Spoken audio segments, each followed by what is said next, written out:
Okay, welcome back in here to Inbound Sports Podcast. I'm Brooks Talley, cousin best friend Devin Dowdy. First off, we just want to say happy holidays to everyone and our listeners. Thank you so much for listening in. We greatly appreciate the time everyone spends just giving us a listen, giving us feedback. It just means the world to us. We just greatly appreciate everyone just being so kind and understanding with this thing, because I know they're not fantastic. We've been working on trying to get them better and better. So we just appreciate everyone spending the time listening. So thank you for that. Devin, how you doing today? Good, how are you, brother? Pretty good, man. We've got Talon Johnstone and Ethan Anderson on as our guests today for our interview. Really looking forward to it. We're going to get really deep into some golf talk. We got some great golf knowledge on our panel today. So really looking forward to that. It's going to be a really good show. I'm really excited, so let's dive into it. All right, Dev, so I'll throw the first question at you. It's an NFL one.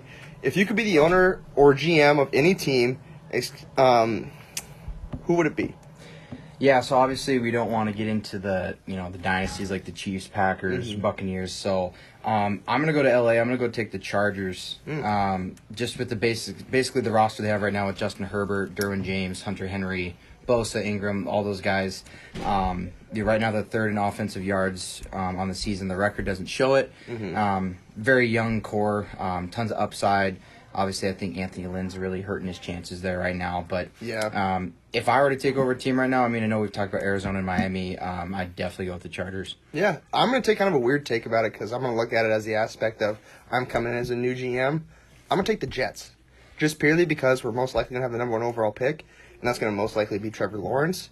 And I feel like you could build such a great team around Trevor Lawrence. I really like Malachi Betton, the left tackle they got there. I feel like they got a great start for a really good offense they can make. And then defense, obviously, you can find pieces and build pieces. But, if I was going to be a GM, I think it'd be kind of fun just to basically just be starting from scratch. And to me, starting from scratch is what the Jets are going to be trying to do here in the next couple months. You want a challenge, too. Like, that's obviously something you would have in New York. And obviously, they do have a lot of upside.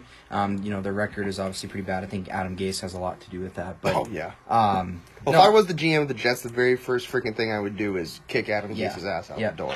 That's so bad. Absolutely. And the thing I like, too, is Sam Darnold's going to have good trade value. So that'll be really, really nice. You could definitely get, a defensive player out of him if you wanted, or, you could get a nice wide receiver, because I feel like Denzel Mims was the rookie they drafted out of Baylor this year. Yep. He might pan out pretty well, but for the most part, I think you're going to be needing a good wide receiver, especially if you're going to pair with Trevor Lawrence, maybe even like a running back. You could trade for a Zeke or something. See if Dak, doesn't come back the same. So it could be really interesting. I just feel like there's a lot of stuff you can do if you were the Jets GM. It'd be kind of fun. No, I like it. So obviously building on top of that, we got to go into the MVP race. A lot of stuff has changed since last time we kind of brought it up. Who's your MVP right now and why? So the MVP race to me bothers me, because I feel like it's lately really turned into more of a popularity contest than who is the most deserving player in the NFL. Because, if we look back in years past in certain seasons, Russell Wilson deserves to be of MVP.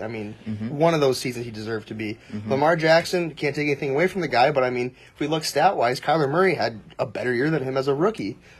Frankly, the whole reason he got the MVP is because his team was playing good, and it was a good team, but he just had so many flashy plays. So to me, if I had to pick an MVP right now, if I was being realistic and had to put money on it, I'd probably bet Josh Allen. It just seems like everyone's kind of fallen in love with the Bills just because they're kind of a team that no one really saw piecing together to be as good as they are. And Josh Allen's got a cannon of an arm that's always fun to watch. Him or Patrick Mahomes, just because Patrick Mahomes is the golden child. But more deserving, in my opinion, probably be Patrick Mahomes or Aaron Rodgers. Yeah. No, that's a good pick. I think Josh Allen, obviously, anyone who wants to hate on the guy, calling him a bust, they were proved dead wrong this year.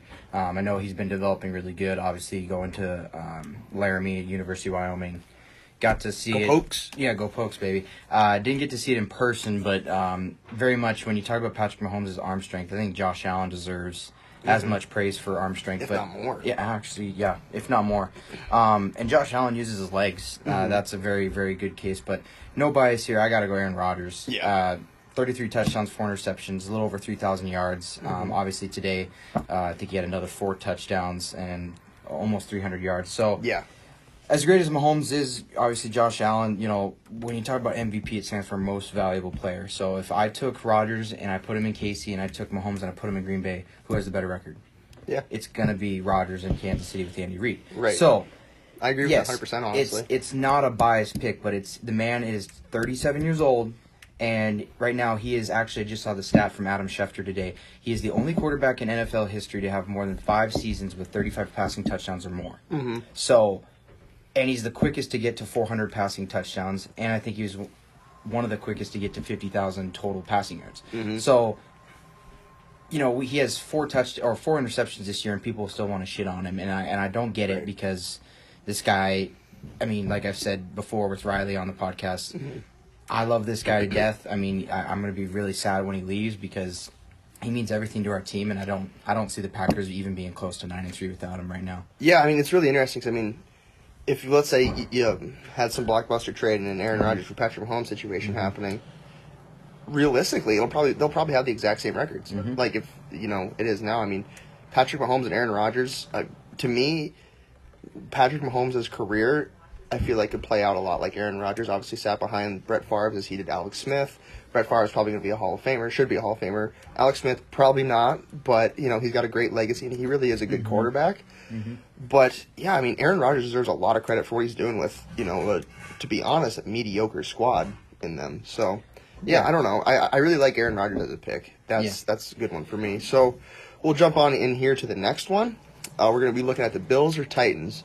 Who do you trust more coming into this, playoff stretch, making the playoffs right now, and why? Oh, man. I mean, these are 2 really good teams out of the AFC. I think they both can make good runs. I'm going to pick Buffalo because the Titans, as good as they are, and they get really good late in the year, they have a great leader, Mike Vrabel, good defense. I just think Sean McDermott over in Buffalo has really changed the culture over there, and I think, they're a fearless team. Josh Allen has proved that he's deserving of a max contract, obviously, within the next few years. Stephon Diggs has elevated that team, I think, more than anybody else. It's very underrated, that pick of Stephon Diggs. That trade is not talked about, but Stephon Diggs has proved his value. Signing? Was he a signing or a trade? He was a free agency signing. Agent. Yeah. Okay, that's what I thought. So big signing. Yeah, big signing, not trade. My apologies. But yeah, obviously Minnesota, I think, lost an opportunity to have the best receiving core in the NFL with Justin Jefferson. Mm-hmm.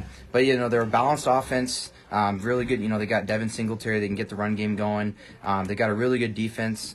Just some offensive numbers. Their second and third down percentage, in completion rate, and then their first and fourth down percentage completion. So, I mean, this team knows how to get it done in crunch time. I think as it gets colder, as the games get tougher, as the opponents get tougher, this is a team that I don't think they look at it with any fear because they've already surpassed expectations going into the season. Yeah, absolutely. I mean, the Bills, for gambler terms, are kind of playing with house money. No one expects them to really be like this right now.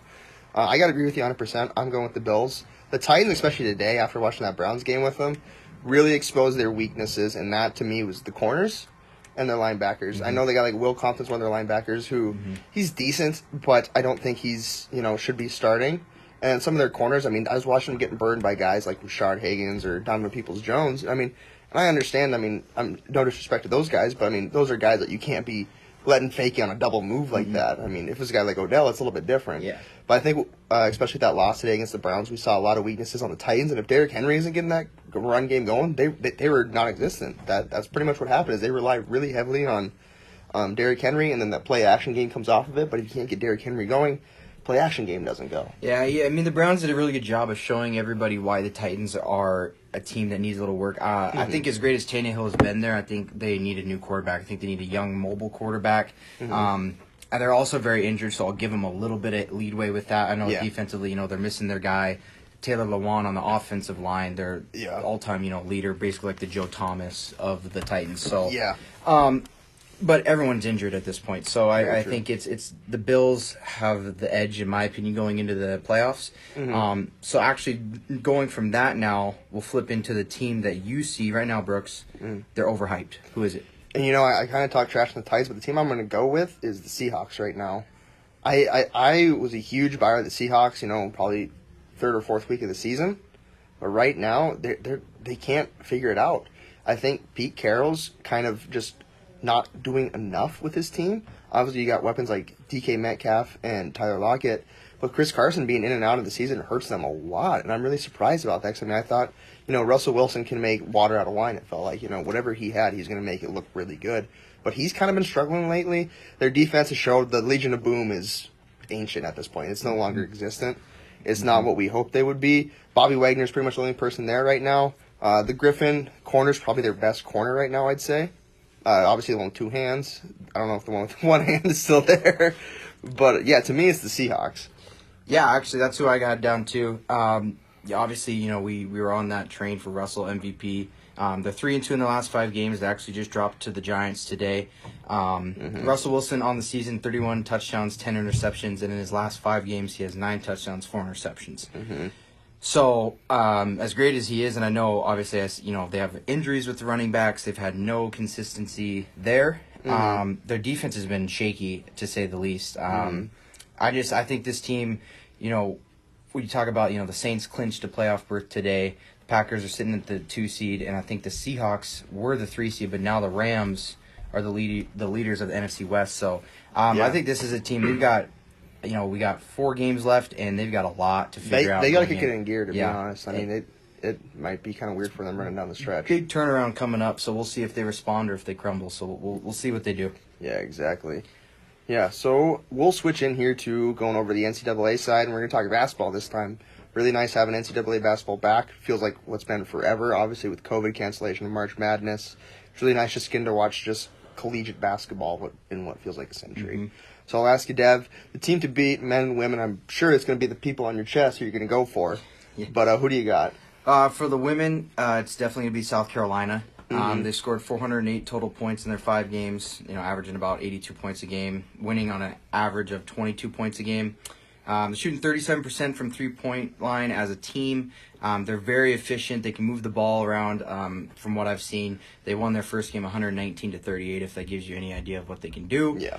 Obviously, they did have a loss last week, a tough one. But at the end of the day, I think this is a team, they have a good direction. They've been right there the last 3-4 years, obviously with UConn and other programs. So that's why I have for the women. And, yeah, the men, it's going to be my Gonzaga Bulldogs because all 5 starters are averaging double-digit points per game.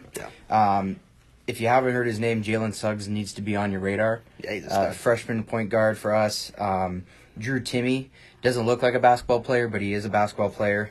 So we have 2 guys really in the Player of the Year candidates. We're aggressive, we're physical, really, really good down in the paint. Good depth there, and obviously Mark Few being one of the top collegiate coaches we've seen in history. So I really like what I see out of Gonzaga moving forward. Yeah, and I really, I hate to say it because, I mean, no one wants to hear it, but I got to agree with you 100%. South Carolina women, they're making a dynasty. They're turning into what, you know, UConn we used to be, hopefully. I mean, UConn, obviously, we can't say anything about how great they've been. I mean, I think they beat UConn in the Final Four, and they were an underdog or something like that. Yep. And I think that was kind of the start of build of their dynasty. I don't know the name of their coach, but I know she's a fantastic coach. So South Carolina for the women's, they're going to be the next dynasty. It's looking like. So definitely look out for them. And then obviously on the other side, Gonzaga. It's obviously early in the year, but I haven't seen anything from anyone else from the games that I've watched that can say Gonzaga otherwise. I really like their whole team, obviously the Suggs. And then Drew Timme, if I was playing against Drew Timme, I'd want to punch the dude in the face, to be completely honest. He looks like kind of a jerk. You know, he's just that annoying dude with a headband. But he's so smooth fundamentally. He's got great footwork, great touch. Every time he touches the ball, it either ends up in a basket or an assist or something, you know. He just finds a way to make plays happen or, you know, when he's got the ball in his hands. So Gonzaga right now I don't think you can say anything other than that right now.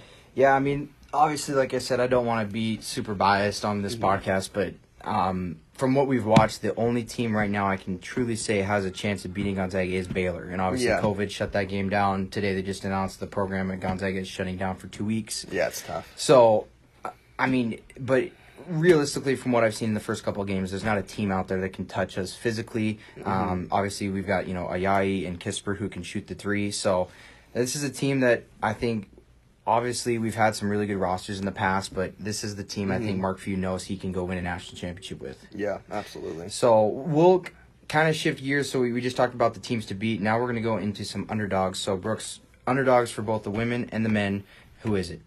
So, you know, started for the men's, I was going to say Wisconsin, but then they had that buzzer beater loss to God knows who. It was kind of a nobody. Yeah. I can't remember who it was now. Out of nowhere. Yeah, and so that buzzer beater loss, I was going to say Wisconsin. I just felt like they kind of had a good core going. But honestly, I just got to go Duke, just out of respect for Coach K and the legacy that Duke has. Do I know if they'll win it all? No, but Duke will always be one of those teams that you predict will probably get one of the 1 seeds. You know, so I'm sure Duke, especially with all their talented freshmen they always have, will find a way to piece it together and be a good team this year.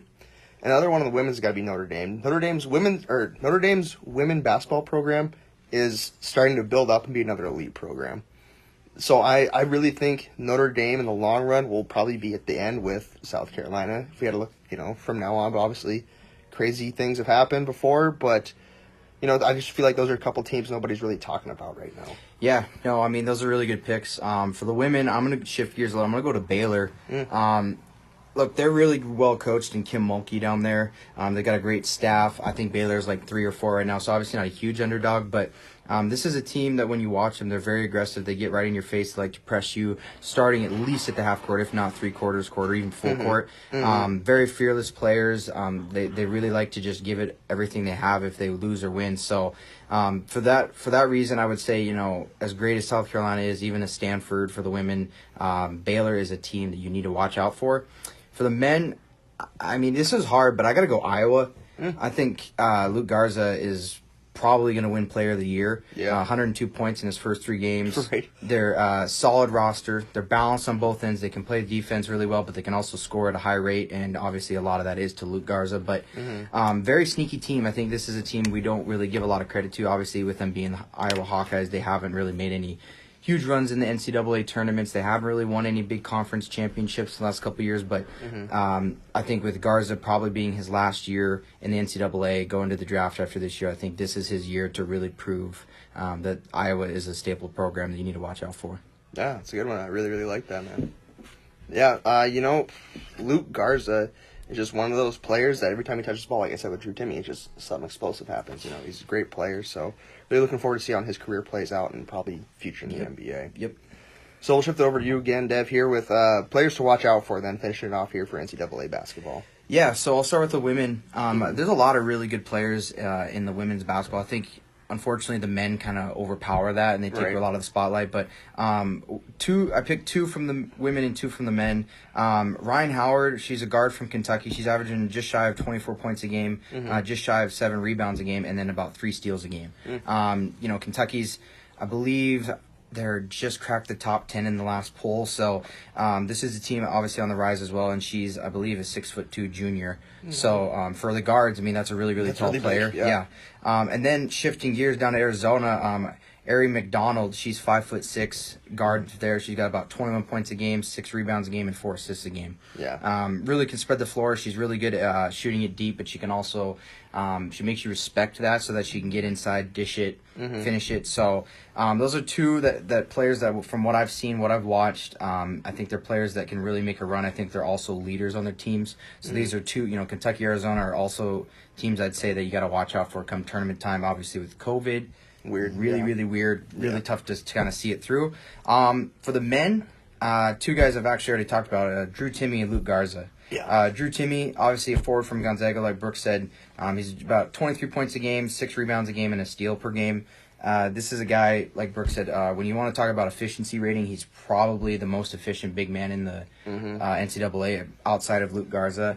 You know, he is the glue to Gonzaga just because he gets that established force down in the paint. Right. Luke Garza, I mean, there's not much else you can say. 34 points a game, 10 rebounds a game, 3 blocks a game. Does it on both ends. He just sees the floor so well, and I think he's actually going to be one of the best NBA prospects we've seen coming into the draft for a while. And I think he's going to go top 10 pick overall. I think he's going to be a really, really good pick. I really think there's some teams in the NBA right now that they need to be watching out for him, make some moves up the board, because this is a guy that I think he reminds me of a bigger Luka.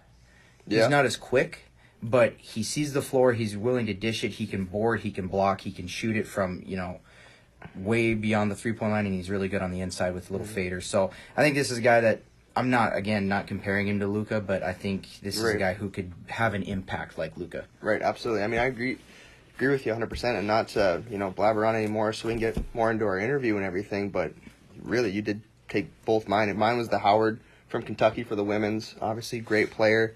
Should probably be one of the top 10 picks in the WNBA draft. And then Drew Timme. If you haven't heard the name Drew Timme yet, try to watch a Gonzaga game. Super talented big man. And the stat, what is that, plus minus for like, when you're efficient on the Yep. floor, how much you attribute to teams. Best in NCAA. Yeah, he's one of the best plus minuses in the NCAA. So definitely watch out for Drew Timme. Yep. No, absolutely. And I think it's a good time to get right into our interview. Yeah, absolutely. So we'll jump right onto it here. We're going to be talking over a lot of different things. Looking forward to it here. We've got Talon Johnstone and Ethan Anderson. Okay, we're here with Talon Johnstone and Ethan Anderson for our interview today on this episode. Really looking forward to it. We got a lot of topics to cover about. How you fellas doing today? Good, how are you? Thanks for having us. Yeah, good, man, for sure. Absolutely. So you guys ready to dive on into it? Yeah, let's do it. All right. So first question here. Is the rapid advancement of technology in the golf industry a positive or a negative? Or a little bit of both? So I'll throw that one at you, Talon. What do you think? I think it's impressive, but I also think it has a bad effect for golf. So big names on tour are now averaging well over 320 yards. Dustin Johnson, over his career, has averaged 337.8 yards. And Bryson DeChambeau has averaged 324 yards. So, that's great. Those guys are on tour, and they're overpowering courses. But last year, the USGA had a distance insight project. So, basically did an investigation on how distance was affecting golf. And their executive came out, and this was a direct quote from him. He said, "We believe that golf will best thrive over the next decades and beyond if this continuing cycle of ever-increasing hitting distances and golf course lengths is brought to an end." The report, 16-page conclusions document reads, "Longer distances, longer courses, playing from longer tees, and longer times to play are taking golf in the wrong direction and are not necessary to make golf challenging, enjoyable, or suitable in the future. In reaching this conclusion, our focus is forward-looking with the goal of building it on the strengths of the game today while taking steps to alter direction and impacts of hitting distances in the best interest of its long-term future." So basically, golf developers, their goals right now are higher ball speeds, more distances, more forgiving, because more ball speed you have, most time that means faster swing speed. Right. Now that's no longer the case. And the USGA has to approve all new clubs and all new models that are released. So they do have technology today that the average golfer could hit a 400-yard drive. Right. But that takes away some of the golf Aspects. aspects. So I think it's kind of a negative. I think it's impressive. Like what Bryson DeChambeau did, he broke golf. Right, yeah, Literally. absolutely. Yeah. Yeah, so And it's crazy, too, because of the fact that the technology has changed so much. When you talk about, golf clubs back when, they're Phil was wooden just starting. sticks. Yeah. And now what Rory's got to start, it's all built with aerodynamics, And seriously, I mean, it's the clubs are now built for, They're formulated. it's graphite rods, and now it's all about high speed hits, and even the golf balls themselves, they're 5-piece Right. golf balls now, they just fly, dude. When you get a hold of that ball, yeah. Right. it's ready to move. And I think everybody wants to be like their favorite golfer, right? Mhm. Yeah, And so absolutely. the big names. So I think that's where Callaway, TaylorMade, Ping, all the big names. I think that's where they're trying to go because everybody wants to be like that guy on tour, right? So if you see a guy on TV hit a 330-yard drive, you want to be able to do that too. Yeah. Right, And absolutely. shouldn't be the case. Yeah, exactly, man. At the end of the day, the goal for these companies is to sell golf clubs to dudes Yep. like me who are god awful at golf and think if you buy this club, you can hit it 400 some yards. And obviously, if you can get a player on tour using your club and doing that, people will be like, "That's the club I need to Yep, get." exactly. So it's kind of an interesting look at it. It's a little bit of both. I mean, it's a good and bad thing. It's bad because, take it back 5 years, we never had people talking about, rolling the ball back, which was getting the distance down, cutting it down because the integrity of the game, quote unquote, was being lost. I don't think that's the case, but I also think, when you look at the positive of it, we're getting more people into golf. Obviously, with me becoming a PGA professional, it's all about growing the game in any way we can. Technology like this makes any golfer of any level better. Because even people who aren't that good can go out and they get, 20, 30, 40 extra yards. But when you talk about the professionals who know every little, mechanic in their swing, they can optimize this piece of technology to hit it 400 yards. So Right. I think you got to find a happy medium. I think as we've grown so rapidly, I think we're getting to the point where they release new clubs, and I really don't think they're getting that much better. I think it's just different color, different shape. So Yeah. it's an intriguing thing. I think it's both. I think it's both a positive and negative, but I ultimately think that there's going to be a stopping point because, like Tal mentioned, the USGA just They're did trying to that put a project. stop Yeah, to it. the RNA and the European Tour they're really don't like this because obviously golf was really originated in Europe. So it's interesting to see where it goes. So we'll see. So now we'll go into the second part of the golf segment, and I'll start with you, Talon. Does the game of golf have a ceiling, or is that ceiling self-imposed? I think it's how many people can fit on the course. So, like over the last year, like from 2019 to 2020, just in June, there was a 14% increase in rounds played. And that is with COVID. Like, Jeez. that's like crazy. Yeah, that is. And then everybody's been home, right? And so I was able to find Golf Digest published an article, and it said the golf industry is booming. And so there was a 20% increase in Google searches for golf balls or golf clubs. And due to that, all beginner sets are on back order. Oh, wow. Oh, yeah. That's crazy. And there was a 15% increase in 9-hole rounds, which was a big push by the USGA in 2018 and 2019. Just because golf was thought that you could only play 18. Right. And like 9 holes after work is definitely Easier. more doable Yeah. and more like acceptable in like today's culture. And then just in 2020, even with the COVID restriction, there was a 20% increase in junior golfers. And so like that is the future of golf. So Yeah. and then like you can go into like the rule changes. Like I've been playing golf since I was in diapers, and I still can't tell you all the rules. Like Yeah. And so I mean, they changed a lot of it to make it more friendly. Like, there's no penalties for accidental movement anymore. There's no penalties for accidentally touching the golf ball. So when you put your club down and it moves 2 inches, that's not a penalty anymore. You just got to move the ball back. And they did a new procedure for like dropping a golf ball, which made it a lot simpler and easier for the like average golfer and the beginner golfer. Yeah. So all in all, I think it just comes down to like how many people the golf courses can fit. Yeah, So. no, I agree with that 100%. And it's kind of funny because like I'm reading a book about like Tiger Woods right now, and it's a great book. And it kind of starts out talking about because his dad's obviously the guy that got him into golf, you know, and his dad loved golf, a former Green Beret in the Army or whatever he was, and the main reason, and he really got Tiger into it once he saw Tiger, you know, that he was a young prodigy. The main reason he really wanted like to push and get Tiger all these publicities and all these deals and everything, because I mean, Tiger was on everything back in the day, back in the 2000s. He's on video games, magazines, movies, everything. Yep. The biggest reason he was is because he felt that his son showed that you don't have to be a country club member to be a good golfer. Right. Because he grew up playing on a 9-hole, I think it was just like a par 3 course that was on his dad's Navy base. Right. And that's what he really wanted, was for his son to prove that, you know, you don't have to be this highfalutin rich guy to enjoy golf and play golf and be a really good golfer. So I think that's a really cool aspect of it, too. Like, they're just making it more friendly for the average Joe. And that's what I really like. 'Cause, I mean, at the end of the day, it really is a game for everyone to play. That's why golf is so great.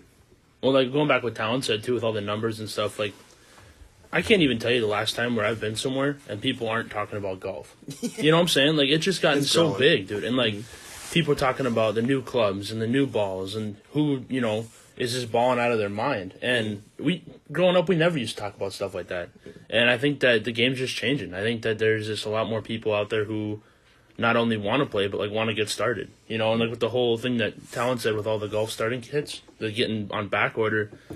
I can see that 100%. You know, there's just no, It's cool. yeah, there's no limit, I think, anymore. Like, I think when people talk about golf, they're not going to be like, oh, he's talking about golf, I'm going to go the other way. You know, they want to engage in the Everybody conversation. can Yeah. engage. This is awesome to see. I love Yeah, that. I think that's really cool. I love how the sport's going. Yeah, no, it's just to kind of add on, great stuff from Talon and all you guys.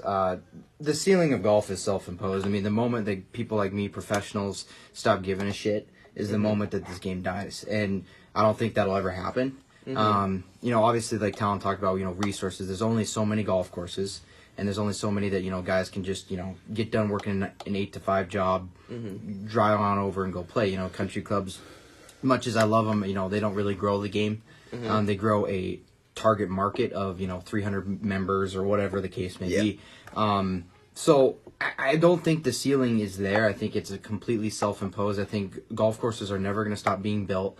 We're never going to stop trying to be bigger, be better. So that's why, back to the technology, that's kind of where we've had this rapid increase, and I think it's going to start to taper off. And I think as it tapers off, golf courses are going to get harder. They're going to get bigger. We're going to start to see, even where we live in Miles City, my goal is to make it an 18-hole course. And I think just not even in America, across the world, golf is never going to stop growing. And, I think it's very exciting. Obviously, the numbers Talon read, that's, as a PGA professional, 20% increase, 15% increase. That's huge. That's something we want to capitalize on. And, I think COVID obviously brought a lot more people to golf, and as bad as the pandemic's been.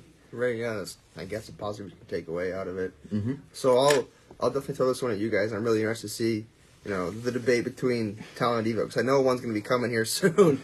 But obviously, Ethan, I know yours already. But who's the greatest golfer of all time? What do you guys got? The GOAT. We'll let Talon start this one. I already know off. who All Talon's right. So, first of all, I think the Tiger effect and Jack Nicklaus are like completely two different things. I want to make that clear. Okay. I think Tiger Woods is the best thing to happen to the game of golf. Mm-hmm. In my opinion, that does not make him the best player ever happened in golf. Tiger was the first billionaire athlete. Mm-hmm. So, and Tiger, like Ethan said earlier, brought it to mainstream media, and Yeah. like he was like on the cover of everything and He's golf's pulse, dude. Literally, like there's no he golf was the without poster Tiger. boy. Yeah. Like the best thing I can think of is like the like Mike, like Yep, everyone wanted to say like exactly, Tiger. dude. Yep. Very good point. But Jack Nicklaus is still the greatest of all time. Jack Nicklaus has 73 PGA Tour victories and 58 second places. And I want to make this clear. Golf is not like a win-lose. Like, second place is not the first loser. Like, Right. second place in a golf tournament means Less money. less money. That's but, about it, yeah. Yeah, but But you did it's very impressive. good. Yeah, it's. So, I mean, he has 18 major victories and 19 second places at the majors. I mean, Yeah. No, I think that Tiger Woods has 82 wins on tour, and he does have more wins, and he does have a better win percentage in majors. Tiger was, when having the share of the lead or the lead, he is 14-1 in majors. Now, that's crazy. That's like a new level of dominance. But I think when it comes to golf, I think number of wins is what determines it. And I don't know if Tiger can catch him Yeah. with the second places. I mean, Yeah, we'll see. We'll see. I mean, I don't know how ageless Tiger's going to be. Jack Nicklaus was very good in his 50s, and Tiger Woods isn't quite there yet. Right. So, I mean, we know who the two best are, and it's kind of like the LeBron Michael debate, because it was two different times. Like, if you put Tiger back in that technology, does he do the same things? And if you put Jack in today's technology, what does he do? I still stand by Tiger as the greatest. Just obviously, you look at impact and ability. I mean, he has 82 wins, 15 majors. Between 1998 and 2005, he won 142 consecutive events without missing a cut. He has 41 career wins on the European Tour, which is third all-time behind Bernhard Langer and Seve Ballesteros, obviously two of the greatest to ever come out of Europe. But what'll blow your mind is he's never played a full season on the European Tour. He's just kind of popped in and out, played. He's the only player in the history of golf to hold all four major championships at once. And that was actually by mistake, because he thought the Grand Slam of golf was you had to hold all four championships at once, when it's just winning all four. He won the 2000 U.S. Open by 15 strokes, and he had a triple bogey in the third round. He has just shy of a 23% winning percentage over all the events he's ever played. And in his career, in 55% of all his career starts, he's finished in the top 10. So when you put Tiger's numbers next to Jack's, they're just as impressive. I mean, you can put up any debate. Oh, the competition was worse for Jack than it is for Tiger, or whatever the case would be. But I mean, when you want to talk about passing the torch from Jack to Tiger, I mean, the last 50 years of golf, we've had, two of the two best players to ever play the game of golf, back to back. So I'm not going to argue with Talon, because I knew he was going to bring up Jack, so I had to bring up Tiger. But arguably, Play devil's advocate. But I mean, Jack won the Masters in '86 at the age of 46. Yeah. So Jack's, and like Talon said, he has more second place finishes than he does wins in majors, which is stupid. Like, if he won half of those, Tiger would have to win almost double of what he has now to catch Right. him. So I don't know if he'll catch Jack's major record, but either way, I'm not even going to say one is better than the other. I'm just going to say they've done more to the game of golf we can ever pay them for, and that is that. It's really interesting. Like you said, you brought up like the Michael Jordan, LeBron James debate. I mean, you guys are both right. These two are the best golfers ever. And, just kind of throw a little kind of cool thing in there. Like I said, I was reading that book on Tiger Woods. Obviously, at the age of 2, he was already marked to be like the next golf prodigy. His dad put him on like the Johnny Carson show, and he was hitting 50-yard bombs with his like little kid driver at the age of 2. Everyone knew who he was going to be great, and obviously all that pressure and everything kind of accumulated to his downfall at the end, obviously with everything happened with the prescription pain pills and then the sex addiction. Yeah. But when he was a kid growing up, absolutely love for golf, he found in a Golf Digest a list of all of Jack Nicklaus's records, and he pinned that up to his wall. And when he pinned it up to his wall, he highlighted what age Jack Nicklaus is in. He didn't so much care about, beating all those. He wanted to beat it at a younger age. Yeah, Which is really interesting, which is kind of cool about the whole mentality. But like I was going towards, you guys are both right. They're both just fantastic golfers. I really don't know if we can say there's a specific GOAT. Jack set up the stage for Tiger to be who he is, and he gave the staple mark, and Jack basically put up there and says, "Beat it." Yeah. And there will be nobody else, and I don't care what you want to argue, there'll be nobody else who comes close to these two men. I mean, you look at Jack Nicklaus, I don't know if I have the exact number, what is it, over 300 and something golf courses he's designed? Yeah. So he retires, and then he just goes and builds a ton of golf courses for people. So, and Tiger's obviously not even close to that many, but he's opened a couple of his own. So, we, as golfers and fans, we owe them, we can't even repay them in any way. Right. So, we'll go into the final golf question, and this will go for everyone. So, obviously, when you talk about Tiger, the Tiger effect is the big thing that comes up.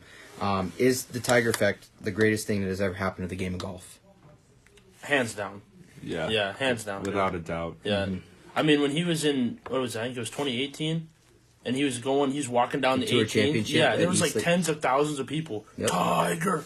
Dude, that was his first win since, I think, 13, right? Yeah. Yeah, 2013. Yeah, that's insane, man. I mean, that's more than like, It's bigger than golf. yeah, that's bigger than golf. Dude. That's bigger than sports, man. That's like one dude, icon, legend, Yep. legend, dude. Yep. It's insane. And I think all of us can agree that we all have Nike clothes. Oh, Like, yeah. Without Absolutely. Tiger, TW hats, absolutely. Yep. without Tiger, at the time, Nike was like Puma in the NBA right now. Yeah. Trying to Like, get a come up. They were Nothing. they just signed They're a big doo-doo. guy fresh out of college and brought him to the top. And I mean, Nike was the best, made the best clothes in golf. They were the for a Mecca. Yeah, And yep. like if you were cool, you had Nike stuff. Yep. Yeah, Yeah. exactly. You had Nike clubs. You had Yep. everything. Just like Michael took made Air Yeah. Jordans.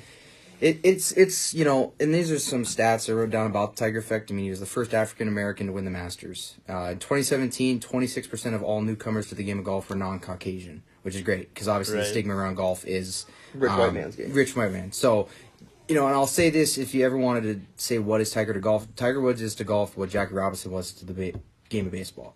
Yeah. He broke down the color barrier of it doesn't matter. It's just about skill and talent. Who cares what you look like? From 97 to 2008, the Masters TV rating was a 7.4 when Tiger didn't win. When he won, it was 9.5. Wow. In 1996, before he burst onto the scene, there were 24.4 million golfers in America. 10 years down the road, it was 29.8 million. And then in 2006, there was an additional 2,000 more 18-hole golf courses than in 1996, just due to him. People were like, I want to buy Nike. Like Talon just said, I want to get, clubs, clothes, everything, and go play golf.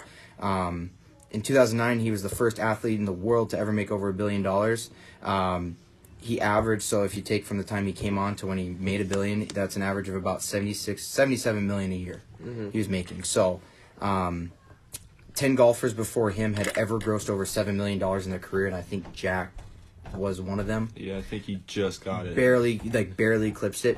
In 2017, there was over 150 golfers who had brought in over 10 million in their career, and that's continued to grow. So I mean, Tiger has just taken golf and He's an icon, dude. yeah, I mean, and golf wasn't dying. I'm not gonna ever say golf was dying, but Yeah. Tiger saved golf. Tiger made golf cool again, and that for me growing up, like that was obviously I didn't golf just because of Tiger, but obviously he was something like I saw on the Yeah. TV, and I was like, I want to do that. Like, Well, I that. think Tiger moves the meter for his sport more than anybody else. Like you think it's When you look Probably at Michael Michael Jordan. to basketball, Well, you look at think Muhammad about, Ali like- to boxing. yeah. Yeah. You got Roger Federer for tennis. You know, you got Tom Brady for football. But then He moves it. Yeah, dude.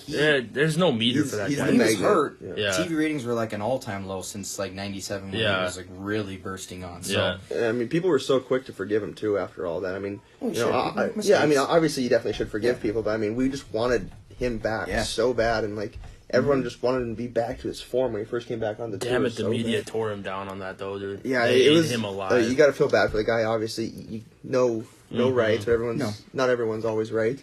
So you just got to pray for the guy. But it's just a tough time for him. Yeah. And I don't usually get emotional with golf, but when Tiger won the 19 Masters, That was the awesome. first time I Wasn't that nuts, cried dude? like a kid in a long time. Because I mean, everyone when he came back was like, Stephen A. Smith, hate the guy, and he had said Tiger will never win another tournament, he'll never win another major, and he just took all that in and just said, suck it. Yeah, Here you go. And here comes the Tiger. yeah, here effect, comes the baby. Tiger the effect. Tiger train. Yeah. And you just look at when he went to the Zozo Championship in Japan last year. You saw these people in literally Tiger suits and just walking around with camera. Like they didn't say anything. They were cheering. Like this guy is, like Talon and I can agree on. Regardless of playing ability, Tiger is the greatest thing golf's ever happened. And I just love that he's not a white guy because it just makes it that Ruins much the better. stereotype. Yeah, Yeah. absolutely. So we'll go away from golf because I know you guys probably got bored there, but. We'll go into the NBA, so I'll start with Talon. What are the biggest NBA trades and deals that have happened within the past week, in your eyes? I'd have to say the Rockets with Westbrook going to Washington. I definitely think Houston got the better of it, though. I mean, James Harden is like kind of a ball hog, but that's not a bad way. It's just he needs the ball for him to play at his MVP level. Right. And John Wall being away from basketball, I don't think he can be like the guy like he was in Washington, and sure, I think he's gonna play more like a Bradley Beal role. Yeah. And and those two made it work with not very much talent around them. And Houston got a first round pick out of that. I mean, everyone And forgets about DeMarcus that. Cousins. Yeah. Everyone forgets about that. Yeah.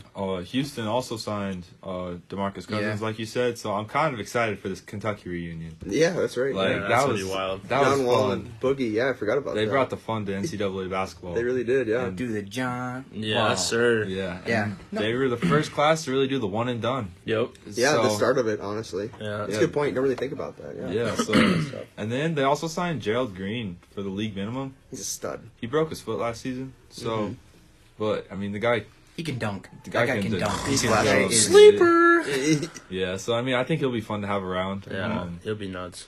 Another big thing was the Lakers dished out some money. Yo, I know. They had to. That was good. They signed Anthony Davis to a 5-year, $190 million contract. Pay the man.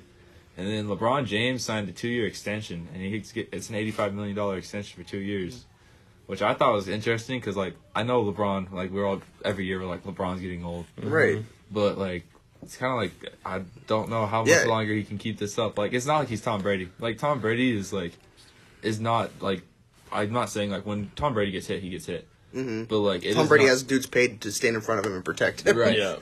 LeBron James, he still plays the whole game. He's not slack anywhere yet. And Very much so. I don't know how much, like, we all know how much money he spends on his health. Right. And Yeah. everybody's calling him a fine wine, and I agree with that. But Yeah. at what point do you, like, tip Right. Yeah, no, over? it's interesting because I was definitely going to say something on that. It's really cool because I mean we all thought when LeBron's contract is done with the Lakers, he's done. You know, Yep. like that was the whole purpose of the contract was him retiring at that point. But I think that was kind of one of those things because he's always had that chip on his shoulder about people saying he's old and Right. after two years ago when Lakers didn't even make the playoffs, saying that LeBron's washed and everything. Like I think he Yeah. kind of signed that contract so like I'm not done yet. I'm still here. So that was pretty cool. And again, it's kind of sad, too, because now we know it's coming to an end. And I think he's kind of waiting for Bronny to get out of high school. I think he's going to do a year or two with Bronny. But I think that's the crappy thing about all these debates between LeBron and Michael is we can't appreciate what LeBron has actually done to basketball. Yeah. And this 2-year extension, as great as it is, it's like, I mean, the man's 37 years old. I mean, Yeah. he's getting up there. And when you hit 40 in the NBA, man, as great as Vince Carter is, you can see where he fell off fast with age. Right. So, yeah, I think it's great for him, but I think it's sad to know that the LeBron James era is coming down to an end. But So for trade wise, Ethan, what do you got for that one? You agree with that Westbrook one? Because Yeah. for me, that's what it is too. Yeah, for sure. But I mean, you gotta think about the free agency, and the whole trading deadline and everything as a whole. Because This Lakers season came up really dude, quick the Lakers too. got Schroeder now too. and, They got rid and of Danny- Harrell yep. and Yep. Marcus Hall. They got rid of Danny Green, which that was just a Bound to swap, happen. right? That was just a swap. They were just. I think they dropped they him, dished actually. him for They picks dropped or him? money or Okay. something. Yeah, I don't know what Okay. that all was. Yeah. But he was getting out of there hell or high water. Right. right? I don't know, man. I mean, it's just the league's changing every day. Like people are getting dropped, people are getting signed, you can't really even trust anybody anymore. You know, honestly, like there was never Nobody's in a million safe. years where I would have thought Drew Holiday would have been on the Bucks. Yeah. You know, you love it. You can't. Yeah, I mean, I can't. But dude, it's nuts. It's even like hard to even keep up with because if you're not on top of your game every day, you know, You're out. you're out. yeah. Oh, yeah. And Bogdanovich, we thought was going to the Bucks, and all of a Oh, sudden man. he's going to the Did Hawks. that ever piss me off, dude? God it did. damn it. Yeah, He literally like, Yeah. nope, fuck you, Milwaukee, I ain't playing. I don't know. Yeah. Maybe Drew Holiday's a good fit, but I just he's a good guard. He's a good. Bogdanovich He's a good guard for Giannis, yeah. though. But defensively, we're gonna be hard to freaking Yeah, you're tall. Score I mean, on, you've been dude. one of the tallest yeah. rosters in the Drew NBA. Holiday, Brooke Lopez, Giannis, Yeah. Middleton, dude. It's Yeah, IDC, Pat Connaughton. You know Yeah. what else was kind of quiet? Like the Clippers were. So the Clippers signed Nicholas Batum, which he got waived by Charlotte. He Yeah, he's got pretty paid that old up massive contract. Yeah, that was and he got waived to make room for Gordon Hayward. Mm-hmm. And then they waived Joakim Noah, Joakim Noah. Yeah. Whatever, yeah. which is like, and he's gonna retire. But I think he was just, he was picked up like 3 weeks before the bubble last It was year. just a big body. he was we a needed. body. Yeah, that's all we needed. And then Reggie Jackson signed a 1-year deal. I like that. Oh, yeah, they I don't think- talk about that Yeah, one. Yeah. I love Reggie Jackson. Yeah, I- I think we quietly got better, but I mean, when our opponents across the street who just raised the trophy took Harrell, and then they have all these guys coming in, it's like, sure, That's not we enough, we, yeah. we inchwormed it along like me trying to run the 100-meter dash. Right? I mean, we got a little better, but I guess Yeah. we'll shift Right. that into the next question, which is, besides the Lakers, which team bolstered their chances at a title that much? I think you gotta take I think everybody's like thinking the Lakers, but like you gotta remember how short the season is this year. yeah. So with all these new players, A lot chemistry's can gonna have happen, to dude. develop. Yeah, a Chemistry's lot gonna can be happen. big. So like my pick is still the Heat. I think not doing much. I mean, they still got the chance. Giannis hasn't said what he's gonna do yet. Yeah. And that's the whole Yeah. crapper of it right there. That's the whole So, shebang. yeah. But I mean, they did re-sign Goran Dragic, which Yeah. was I thought was huge. I like Yeah. Dragic, Yeah. yeah. Yep, and they were very close last year. I mean, they competed with the definition of a super team with Yeah. a bunch of blue chip guys. Yeah. Agreed, 100%. And so, and I don't know, like with the bubble, like I mean, it was Anything kind can happen, man. yeah. I think that kind of was like I kind of agree. It was an asterisk, you know, like I do too, yeah. I It's- think that's just who has the best talent, not so much the best basketball team. Yeah. And then my second pick is the Warriors. Yeah. Now I Yeah, know they that's a lost good one. Clay, but they did draft James Wiseman, Yeah. and Steph Curry has never played with an offensive center. Yeah, no, I mean, Yeah. the closest thing he had was Festus Ezeli. Festus. Yeah. Yeah, Jeez. but and like I would not bet any money on Wiseman. So Yeah. Wiseman did not play very little college basketball. So you're all his If film any, on yeah. his Wasn't yeah. it like 2 games? Mm-hmm. Yeah, he Yeah, got and they suspended played, for and he played at Memphis, so his competition was not. With Penny Hardaway. Yeah. Yeah. But so we're basing him off the high school competition. But the Warriors silently Yeah. stole Nico Mannion out of Arizona. right, yeah. yeah. Moving The silence like ginger lasagna, guy that bro. can, the Yeah. ginger Oh, guy yeah, that can jump. and they got... He's no, athletic. He's good. He was good at Yeah, Arizona. they got him, and they got another... then- Wiseman and another guy that was And then really they got Kelly Oubre. Yep. Yeah, they got That's Oubre. a big one Yeah, too. that's big. So you Oh, got that one pissed me off. you got Kelly Oubre, Andrew Wiggins. I mean, They got a good Oubre in the squad. If first you had year. Clay, Yeah. I'd definitely put them top 2 contenders. Yeah. right Yeah, now, so. I agree with those 100%. I mean, I do too. Miami Heat are going to be such a fun team to watch here in the Yep. future because I think Jimmy Butler finally has found his permanent home. Yeah. I mean, he's bounced around between teams because of how toxic he is, but I think this just proved he wasn't toxic. He just demanded a lot out of And Yeah. he wanted to win. prissy Well, he wanted NBA the players. best out of everybody. Yeah, exactly. You know what I mean, and he got that out of guys like Tyler Hero, obviously. Yeah. Duncan Robinson. Robinson, Bam Adebayo, like Bam those Bam. guys. I mean, they just responded to that so well. There's young guys that wanted to win. I would love to see the Heat win it this next year. Mm-hmm. And honestly, like with that, you talked about with the shortened season and everything. You know, besides LeBron, just young guys are the only guys that can really recover from that. So Yep. even NBA vets are gonna have a hard time, Yep. playing long playoff stretches and then going straight into the season. So it'll be really interesting. And then obviously another team I think is just the Denver Nuggets. Because like you said, the chemistry's huge. Yep. And I think one of the teams that have the best chemistry right now is the Denver Nuggets. And I think if Michael Porter Jr. kind of elevates his play even more this year, because we've seen it kind of step by step, Yep. he could really be huge. They for got RJ Sydney. Hampton out of the draft. That was I really like RJ Hampton. Yeah. He's young, but I mean, what's that hurt them? Just another young guy that could Exactly. turn out to be good. If not, we'll work with The someone Mavericks else. are silently right there with Luca. Mm-hmm. You know, For me, I guess when you look at besides the Lakers, I mean, I don't think any teams really bolster their chances. Like, I think like the Heat stayed quiet because they knew, okay, there's really nothing for us to go get right now. We know we can make it with this squad. We'll try and draft a couple guys, maybe go out and sign some 6-man type of guy. But I think really when you look behind the Lakers, you got, Bucks, Clippers, Warriors, and the Nuggets are kind of, there's a lot of teams right there. I think with the Lakers coming off of a season pretty fresh still, LeBron I think load management, which we'll get into in the next question, is going to be a big deal. Yeah. I think when you talk about just free agency as a whole, I think the Hawks and the Blazers won big time. I think the Hawks getting Bogdanovich, Rondo. They also got another guy, I think, or maybe they didn't. But then the Blazers re-signed Melo. They got Derek Jones Jr. They got Enes Kanter back, and got rid of Whiteside. So I think I'm just excited for December 22nd to get around and see the NBA teams back, see this new kind of revamped schedule. I just think it's gonna be a good season. Yeah. So I know you're probably gonna say the Bucks, Ethan. Well, I but would. I kind of want to hear what you got to say. Yeah, here. yeah, I would. If they got Bogdanovich though, that would have that was huge. That would huge. have been huge. But and as much as I don't like the guy, Eric Bledsoe was a huge leader for that team. Yeah. I mean, he held the ball more than a lot of other people, in the league. Just because of the fact that you give it to Giannis, he's driving down, dunking every time because his outside game is ass. He's working on it, but I think my pick is gonna have to be the Heat though too. Yeah. I mean, I hate agreeing with everybody else, but you think of that squad to go that far in, into the show with that kind of camaraderie, and then not lose anybody, not have any big changes like that. Dude, I think, and especially when they're in the bubble and they got nothing else to do but play ball and hang out with each other, like.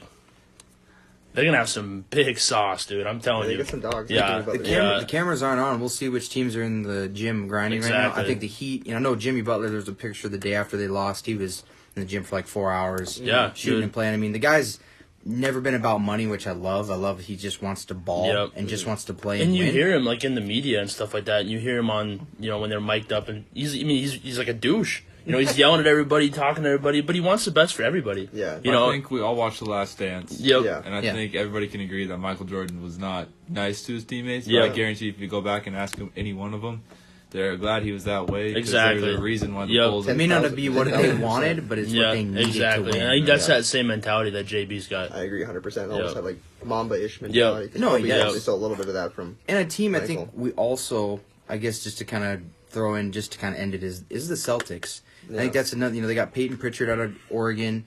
They also have Tristan Thompson's coming in.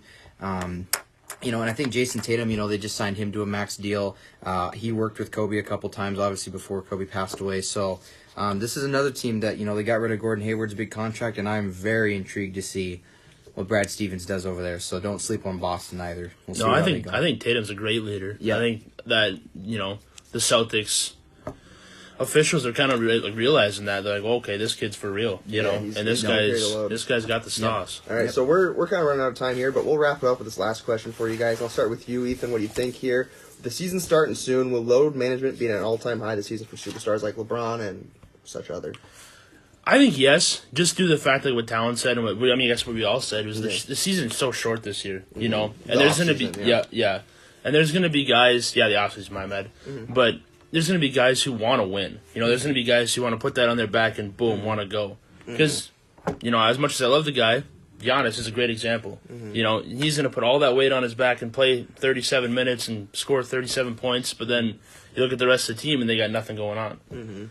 And I think that there's just a lot of high-stakes games and a lot of high-stake players that want to win like right now. They want to get on the court and they want to play. And you can talk about anybody like that. You can talk about Braun like that. You can talk about Steph like that.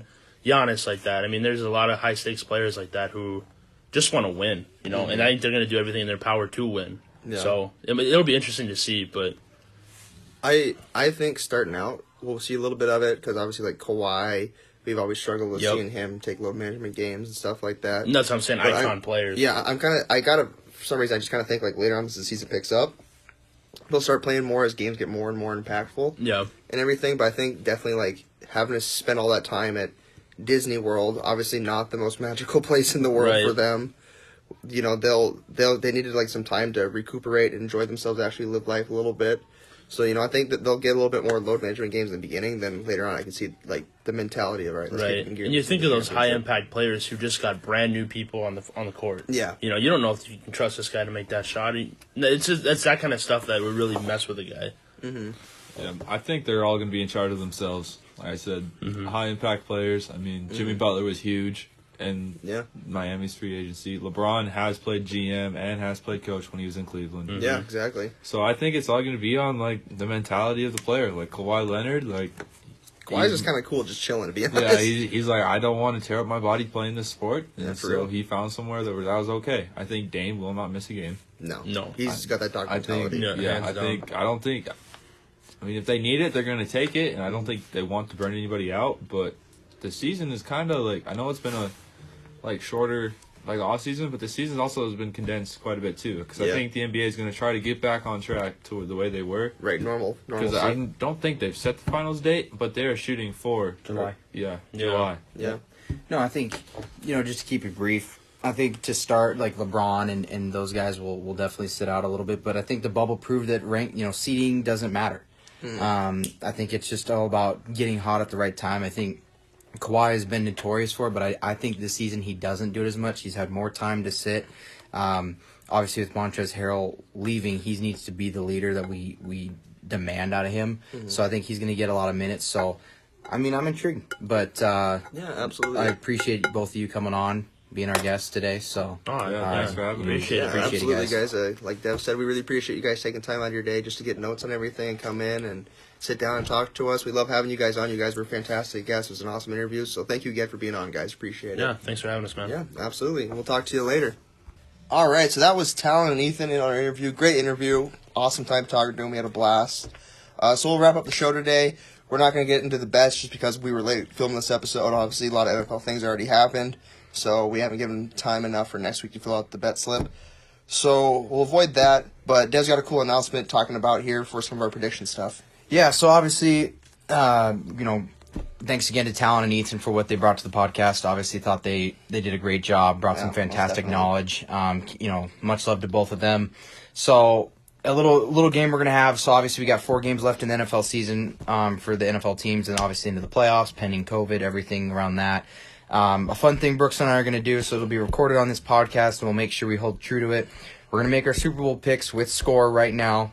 Closest one to that gets to decide a punishment of their choosing for the loser, and we will post a video of that person doing the punishment, and we will upload it to our Instagram. So, Brooks, the floor is yours. All right, so I'll say it right here. I'm going to pick the Pittsburgh Steelers to beat the New Orleans Saints 21-7. It will be a defensive showdown. Okay, all right. And I'm going Green Bay beats the Chiefs 31-28. Rodgers wins MVP, beats Mahomes. I think it'll be Kansas City and Pittsburgh in the AFC Championship. It'll be Green Bay, New Orleans. And I think Green Bay wins that, and I think Kansas City wins it. But obviously 4 different teams on the table, so we'll see what happens. Amen. All right, so thank you again to our guests, and we look forward to hearing from everyone, and we'll talk to you guys next week. Thanks again.